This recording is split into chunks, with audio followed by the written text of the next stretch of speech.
بصوا، في الفيديو ده يعني هيتقسم نصين. هنتكلم في موضوع مهم قوي محدش اتكلم عليه خالص من منشئي المحتوى في الفترات اللي فاتت دي.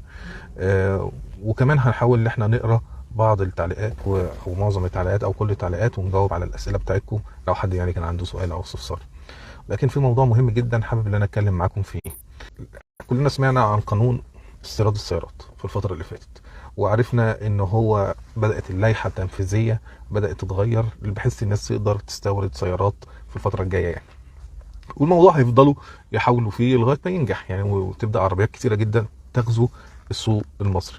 الموضوع ده بيشكل خطوره كبيره قوي على سوق السيارات، من حيث اللي انت احتماليه لو انا مثلا بعد سنتين ثلاثه راح اشتري عربيه، هيعمل لي مشكله كبيره لو انا ما خدتش بالي من الحاجات ديت.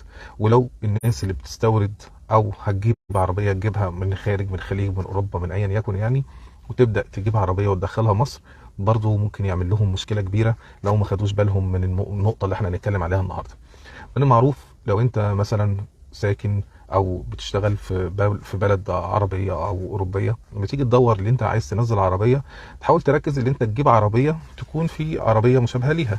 يعني هتجيب تويوتا كورولا زي تويوتا كورولا اللي موجوده في مصر، او ام جي 5 زي الام جي 5 اللي موجوده في مصر، وهكذا يعني. وده حتى كان الكلام بتاع الناس المفروض اللي هي واخده بالها ومركزه هي بتشتري عربيه نوعها ايه.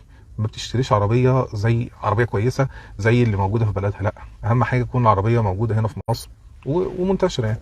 المشكله بقى مش في كده خالص، كل ده بديهيات وممكن اي حد ياخد باله منه. المشكله في مواصفه العربيه. يعني هديكم مثال، العربيات الام جي في مصر، العربيه الام جي اتش اس ليها مواصفه غير العربيه الام جي اتش اس اللي موجوده في الخليج، مختلفه تمام، ولكن شكلها من بره ونفس الموديل ونفس الاسم ونفس كل حاجه، تركبها ما تحسش بفرق. ولكن هنا مثلا في مصر الموتور 1500 سي سي عادي تمام، تنفس طبيعي.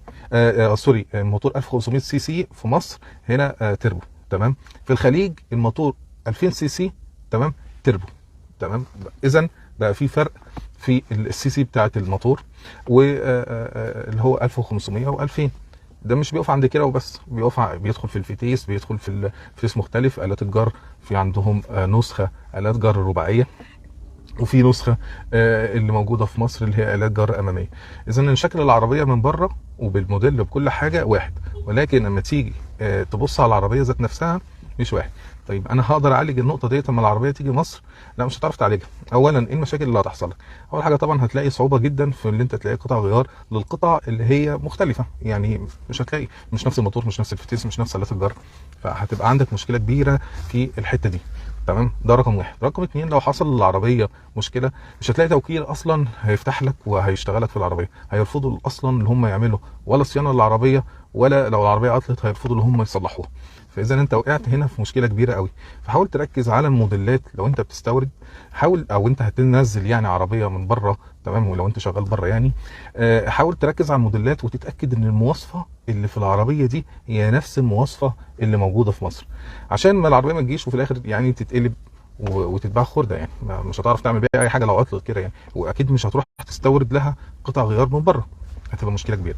طب ايه المشكله اللي هتواجه السوق المصري في الحته دي؟ المشكله ان العربيه دي هتبقى موجوده وهتبدا تتداول ما بين الناس، ومحدش هياخد باله من النقط اللي احنا بنتكلم فيها دي. فهتبدا تشتري عربيه يحصل لها مشكله. عربيه فعليا، في عربيات بتيجي من بره تمام، في عربيات بتتكهن عشان خاطر حاجات بسيطه جدا. ليه؟ الكوست بتاعها كبير، اللي انا اجيبها من امريكا عربيه فورد مثلا ولا حاجه، اجي اجيبها ليها قطعه غيار من بره، فالاقي نفسي دفعت مبالغ كبيره جدا، فانا مش عايز اعمل كده.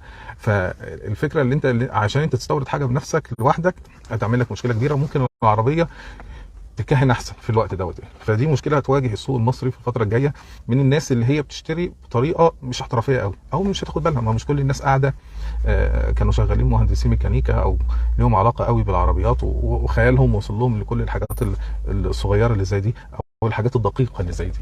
فدي نقطه مهمه جدا كنت حابب ان انا بس اطرحها، والناس اللي هي متابعاني تبقى عارفاها يعني، عشان ما يقعوش فيها. يعني ممكن تشتري عربيه بعد كام سنه، ركز في النقط ديت عشان ما تقعش فيها يعني. نبدا بقى بسم الله الرحمن الرحيم. نقرا كومنتات. ايه هي النقطه اللي بتتكلم فيها بالظبط؟ انا قلتها. استاذ محمد مش عارف بس مهنك كده ليه؟ هترد ولا امشي؟ يا باشا انت منورني في اي مكان. شكرا استاذ ريم. انا مش عارف حتى احرك الكومنتات، في مشكله كبيره فيها. يرد ازاي وهو بيتكلم؟ اصبر. شكرا يا استاذه منى. طيب يعني واضح اللي هو في مشكله، مفيش كومنتات انا مش عارف اوصل لها.